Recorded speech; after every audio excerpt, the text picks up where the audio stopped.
It strikes fear into my heart. Peggy Lavender worries for her 3 children in Hanover schools. There are hundreds, if not thousands, of people in Hanover who feel the way we do. She believes the current direction of the school board is not representative of all families in the county, a sentiment echoed by the Hanover NAACP. The organization sent this open letter to the Board of Supervisors, which is the body that appoints school board members.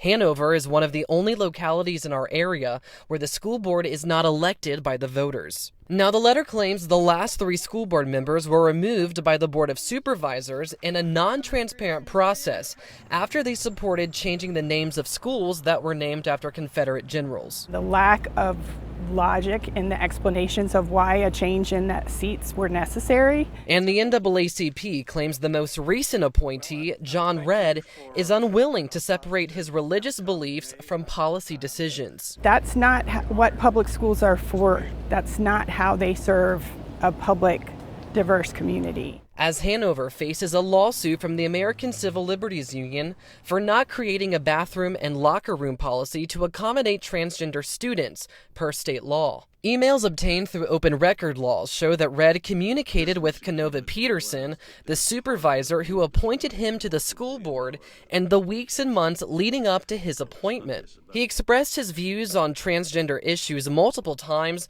on one occasion writing students with transgender issues might be better handled by mental health professions. Redd officially took office July 1st with support from parents like Danny Harvey. I believe Hanover County is generally conservative. I'm conservative. No problem saying that. And I support a conservative candidate. I want a conservative candidate.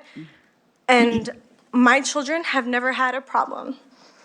My kids are patriots. Redd declined an interview with CBS 6, but sent us a statement saying in part, "I believe God created 2 genders, male and female. I believe transgender is a life choice or lifestyle, not a gender. However, I am not called to condone, celebrate, or promote all social behavior.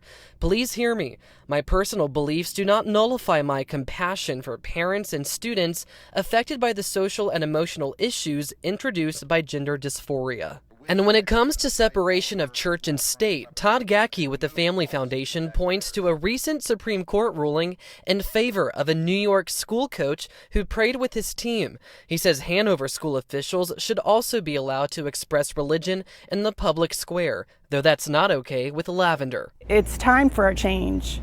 It is time to say this can't work. And Lavender says thousands of parents have signed a petition calling for Hanover County to adopt an elected school board. The hope is to get a referendum on the ballot at some point. Meanwhile, Hanover Peterson says he is confident that John Redd will represent all students equally, regardless of his personal beliefs.